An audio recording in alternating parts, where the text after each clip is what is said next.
Hey, all right. I just did an hour-long version of LVNV. Who is LVNV Funding? And it was tough to get through, but maybe you don't think so. But it was for me. And a couple of people called me and said, "What's going on?" So I got an idea. I think what I'm going to do is I'm going to go into a lot of more of these debt collector videos, specifically the big bad ones that everybody knows well if you're being sued, like the LVNV fundings, the Midland Credit Management Portfolio Recovery, Crown Asset is another one. And so I just did the LVNV funding one, and it was quite long. So I'm going to do a 10-minute version, so you don't have to sit through that. You can sit through it. I mean, I'm going all over the place. And I also try to bring in other videos, try to help you in the same video. But here is who LVNV Funding, LLC is, or who they aren't. And I'm going to try and do it in 10 minutes so you don't have to go to the hour-long one. As I said, they are the suing arm of a much larger tangled web, mostly called Resurgent.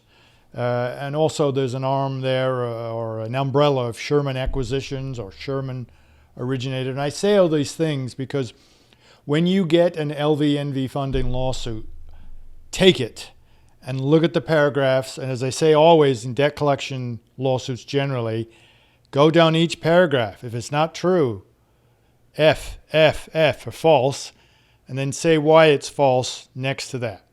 If it's true, have true on your left side, which I doubt very much, other than, yeah, I live on Earth, is going to be your true.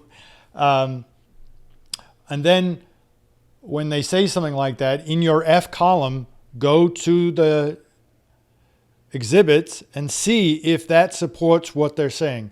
It never does. Sometimes they'll say, hey, refer to Schedule A or to Exhibit A, and you look and it's the wrong exhibit and it's not connecting.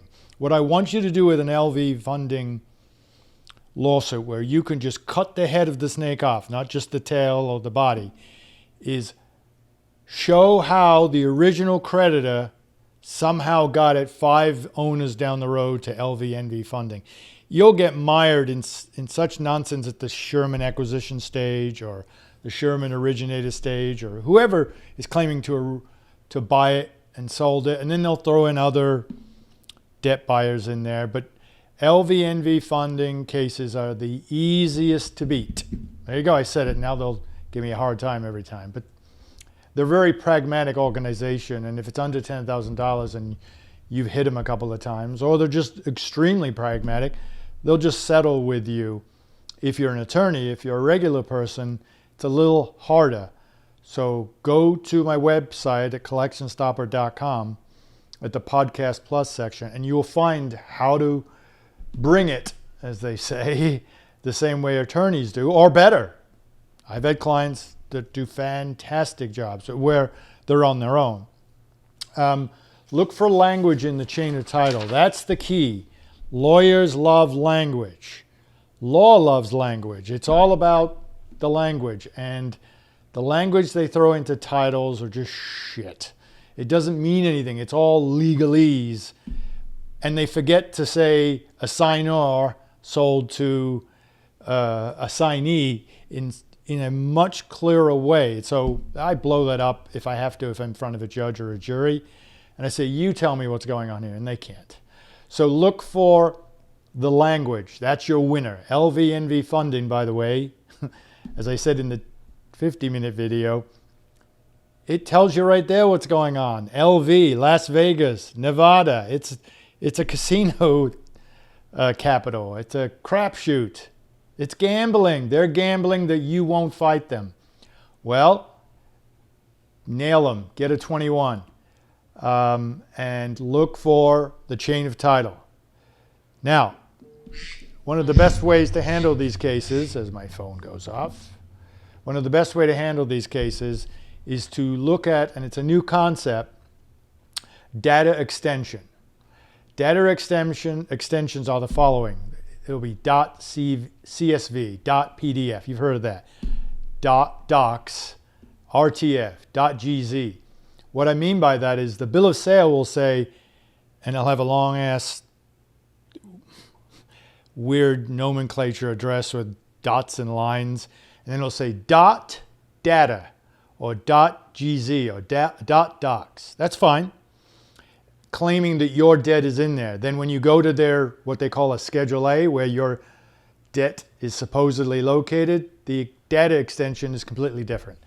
What does that mean? It means whatever they claim is incorporated in the chain of title, which they're claiming shows the debt was assigned, your specific debt was assigned to them. There's no connection if the data file where the debt is located has a different data extension to the one inside the bill of sale, which is all and everything. You should settle these cases very quickly just on that alone. I've done that. I just blow up the chain of title with the data extension, Schedule A or place where they say the debt is located, and I put that right into my demand cases over like that. They know it. They know what they're doing. They're just banking on the 9 of 10 theory. As you know, you listen to my videos or podcasts. The 9 of 10 theory is they know 9 out of 10 debts are going to get settled quickly or mostly defaulted. So why put the effort in? So you as the smart attorney person and me, we operate in that 10% and we help our clients and we hope that 10% grows, but we kind of don't. We want them to keep doing what they're doing. And as long as someone like me is really just the cost of doing business, we're just a cell in a fingernail to them, we can operate in a good place where we can help people with not much effort when it's a debt by a LVNV funding. I'm kind of cruising now. So litigate these cases as chain of title cases. We're at 7 minutes. They are chain of title cases. If they give you a hard time when you show them that the data extension is wrong, the chain of title is just going elsewhere, then do some discovery. I don't bother with motions with discovery per se because they end up in motions to compel.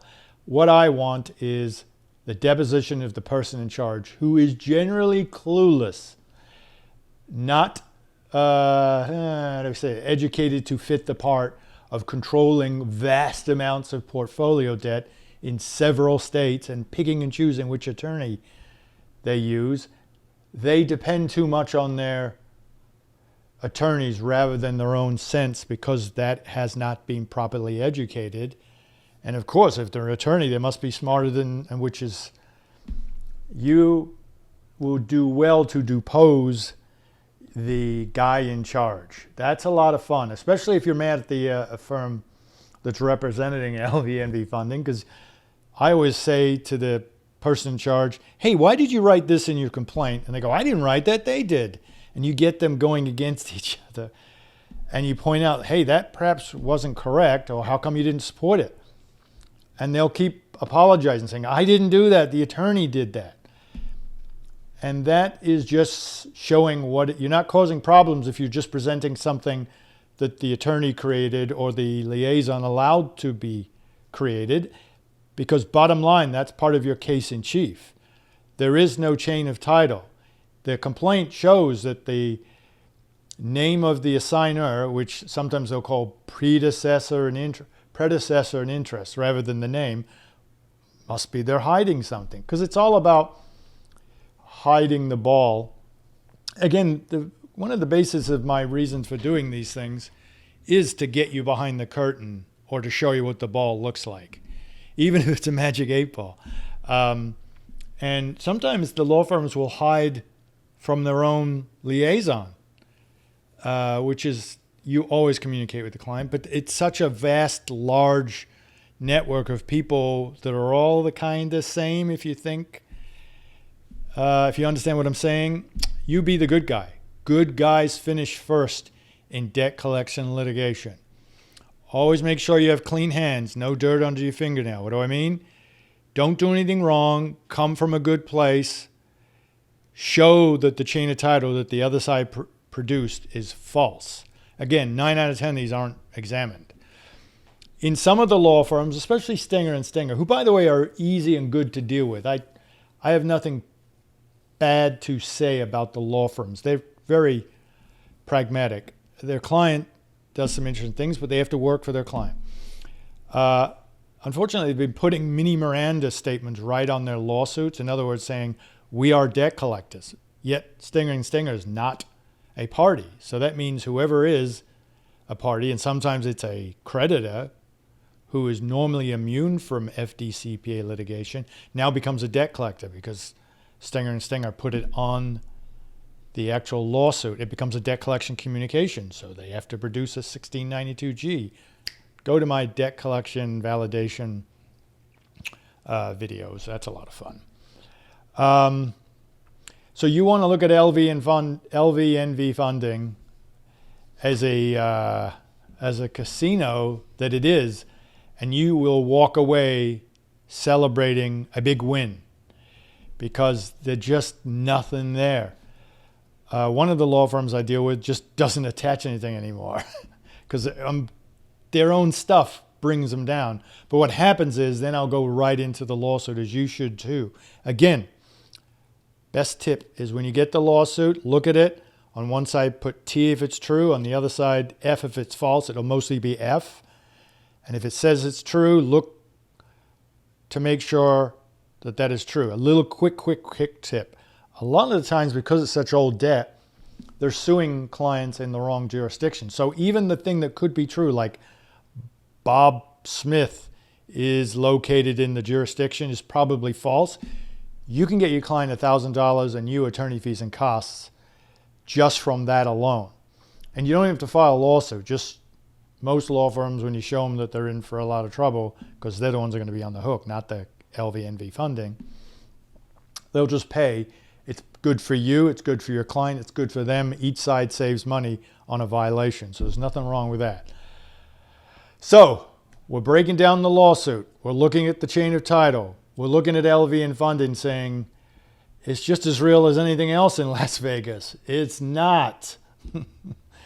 And then we're looking and we're going, hey, I'm going to dance a jig because this is easy to help my client with, and I can score a big win. I've knocked out tens of thousands of debt in one case with LVNV Funding. Why? Because it's worth, what do I always say? Pennies on the dollar. So they'll let it go. You're a hero. Your client is happy. And it comes off their credit report. So make sure, and I'm closing now, that the release and settlement that you do has something in the release that says an attempt will be made to take this off the credit report. They can't guarantee that. You can't make the credit reporting bureaus take anything off, but they have to promise to request that and prove it. Then you have another case against a whole bunch of people if it doesn't happen. So, LVNV Funding, it's your craps casino complaint.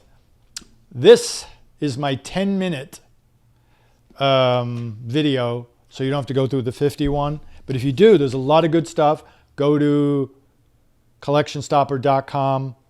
Podcast Plus has all the answers and all the letters and all the this and all the that and a little bit of securitization.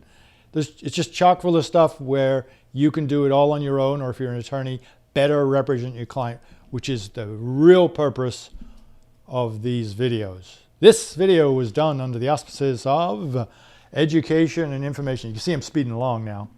This is how I really sound, by the way. Most of the time I sound like a halting, forgetful person, but I'm really boom, boom, boom. I purposely slow it down. Now I'm speeding up to get my 10 minutes and I'm at 14. I'm going to go now. Please subscribe, tell your friends, and also write a comment if you want me to do a video. 30 years and 30 minutes is the goal, and you'll get more than that. Thank you very much for this 10-minute roundup. Bye.